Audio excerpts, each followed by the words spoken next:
بس آخری جملہ آپ کی رحمتوں کو تمام، 72 کے لشکر میں کوئی ایک ایسا تھا جو قرآن کی تلاوت نہ کرتا ہو تو آپ یک زباں ہو کے کہو گے مولانا ہو حسینی، ہو خیمہ حسینی میں شب عاشور بیٹھا ہوا اور قرآن نہ پڑھ رہا ہو، یہ نہیں ہو سکتا۔ میں اپنے نوجوانوں سے پوچھتا ہوں، میں نے اور آپ نے آخری دفعہ قرآن تلاوت کے لیے کب کھولا تھا؟ میں اور آپ بھی تو لشکر کربلا میں شریک ہونا چاہتے ہیں نا، ہونا چاہتے ہیں نا، اللہ جل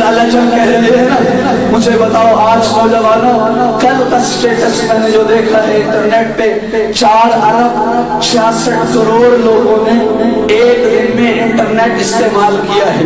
میں بار بار یہ جملہ میں نے پچھلے سال بھی عرض کیا تھا، میں بار بار جیب سے موبائل نکال کے دیکھتا ہوں میرے کسی دوست کا میسج تو نہیں آیا، کسی دوست کا واٹس ایپ تو نہیں آیا، کسی نے فیس بک پہ کوئی کمنٹ تو نہیں کیا۔ بار بار دیکھتا ہوں کہیں دوست کو جواب دینے میں انتظار نہ ہو جائے، باتیں ختم نہیں ہوتی، واٹس ایپ کے پیکج ختم ہو جاتے ہیں، میسج کے پیکج ختم ہو جاتے ہیں، لیکن دوست محبت کا تقاضا یہ ہوتا ہے کہ بار بار اس کا میسج دیکھتا ہوں۔ مجھے انصاف سے بتاؤ، مجھے اور آپ کو اللہ نے زندگی بس ایک مرتبہ دی ہے، دوبارہ پلٹ کے نہیں آنا۔ اور اگر آج مجھے اسی مقام پہ موت آ گئی اور جب خدا پوچھے گا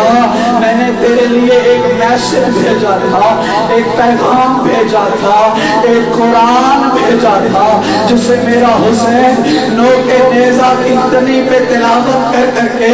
سناتا رہا ہے کہ سنو قرآن بڑا ضروری ہے، قرآن بڑا ضروری ہے۔ مجھے انصاف سے بتاؤ اس وقت میں کیا جواب دوں گا؟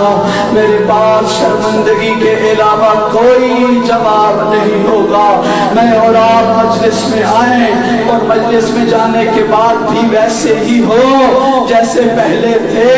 تو اس کا مطلب یہ ہوا کہ حسینی ثقافت نے مجھ پہ اثر نہیں ڈالا۔ میں نے ایک جملہ کہا تھا، اگر ہم 10 منٹ کے لیے کسی گوشت والی دکان پہ چلے جائیں نا تو ہم سے گوشت کی بو آتی ہے، اگر ہم 10 منٹ کے لیے ہسپتال چلے جائیں نا تو وہاں ہم سے دوائیوں کی بو آتی ہے، اس لیے کہ کچھ لمحات ہم نے زندگی کے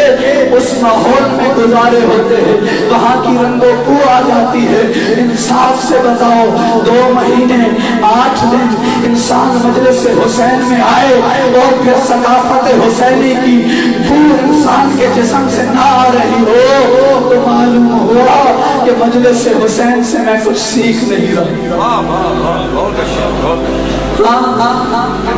یہ سخت باتیں نہیں ہیں، یہ ضروری باتیں ہیں، یہ واجب باتیں ہیں، اس لیے کہ قرآن اور حسین جدا نہیں ہے، قرآن اور نماز جدا نہیں ہے، قرآن اور حسین جدا نہیں ہے۔ میری مائیں بہنیں جملہ سماعت فرما رہی ہیں، ماں نے تربیت کرنی ہے کہ کل آنے والا حسین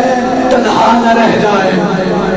کل آنے والا حسین حل من ناصر ینصرنا کی صدا نہ لگائے۔ 1100 سال ہو گئے فرزند زہرا کو انتظار کرتے ہوئے۔ سید ابن طاؤس نقل کرتے ہیں بہار الانوار کی 45 نمبر جلد میں یہ واقعہ لکھا ہوا ہے، جب رات چھا جاتی ہے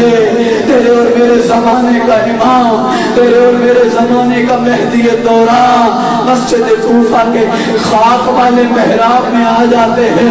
سبز امامہ پہن لیتے ہیں، دعا کے لیے ہاتھ اٹھا لیتے ہیں اور فرماتے ہیں اللہم ان شیعتنا قد فعلوا ذنوبا کثیرا اتقالا لحبنا، و میرا اللہ ہمارے شیعوں نے ہماری محبت پہ بھروسہ کرتے ہوئے گناہ کر دیے ہیں۔ میں مہدی دوران روتی ہوئی آنکھوں سے اپنے شیعوں کے گناہوں کی معافی مانگنے آ گیا ہوں۔ وہ امام جو دن کو بھی روئے اور جو رات کو بھی روئے، کبھی اسے کربلا کے مصائب رلائے